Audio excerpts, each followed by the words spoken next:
ખબરોમાં બન્યા રહેવા માટે બેલ આઇકોન દબાવો અને એબીપી અસ્મિતાને સબસ્ક્રાઇબ કરો. વડોદરાના વાઘોડિયામાં આરોગ્ય અધિકારી અને મામલતદારની હાજરીમાં સોશિયલ ડિસ્ટન્સના ધજાગરા ઉડ્યા. કોરોનાની વેક્સિનના આયોજન માટે થયેલી બેઠકમાં 100ની મર્યાદાવાળા હોલમાં એક સાથે 400 લોકોને બેસાડવામાં આવ્યા. આ બેઠકમાં શિક્ષકો, આશા વર્કર અને આરોગ્ય કર્મીઓ પણ હાજર હતા.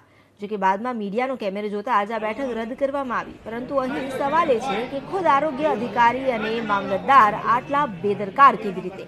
જો આ પ્રકારની બેઠક કોરોના સંક્રમણ ને જવાબદાર છે કરવા માટેની સ્થિતિ માટે કોરોનાને કાબૂમાં લેવાના રાજ્ય સરકારના અથાગ પ્રયાસ પાછળ શા માટે અધિકારીઓ જ પાણી ફેરવી રહ્યા છે?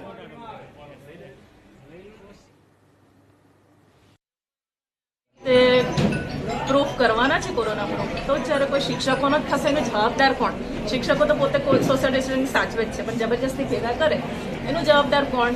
કોવિડ-19 અંતર્ગતની તાલીમ તાલુકા પંચાયત હોલમાં હતી, પણ એ સમયના ગાળામાં અમો જિલ્લા કક્ષાની કલેક્ટરશ્રીની ઓનલાઈન વીસીમાં અમે હાજર હતા.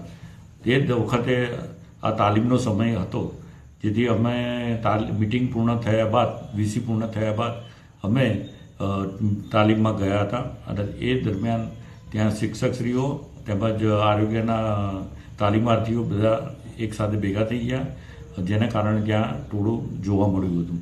ત્યારબાદ અમે ગયા બાદ દરેકને છૂટા પાડી અને પછી અમારો તાલીમ કાર્યક્રમ શરૂ કરી અને પૂર્ણ કરેલ હતો. અને આંગણવાડી કાર્યકરોની કોરોના વેક્સિનના સર્વે માટે મિટિંગ રાખી હતી.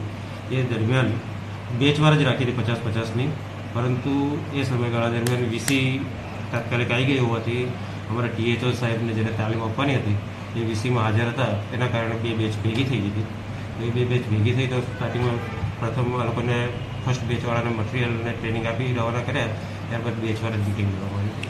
હા, એટલે મિટિંગ લેવા ટ્રેનિંગ આપવા જવાના જ હતા, પણ એ દરમિયાન વીસી આવી ગઈ. વીસી જલ્દી પૂરી થઈ જશે 1:30 વાગે, પણ વીસીમાં ટાઈમ લાગ્યો એટલે લેટ પડી. હા, એટલે એ 1:30 વાગ્યાના કર્મચારીઓ નહોતા, 1:30 વાગ્યાવાળા નીકળી ગયા હતા. એ પણ સરકારી કર્મચારીઓ જ હતા, એમને સોશિયલ ડિસ્ટન્સ જાળવવાની ફરજ હતી. તો તાત્કાલિક ભેગા થયા હતા, માંડ 15-20 મિનિટમાં પછી રવાના થઈ ગયા. ના, સરકારી અધિકારીઓ એ જે કર્મચારીઓ સરકારી કર્મચારી જ છે, એમને સોશિયલ ડિસ્ટન્સ જાળવવાની ફરજ છે. જે કર્મચારીઓ છે એને નોટિસો આપીશું.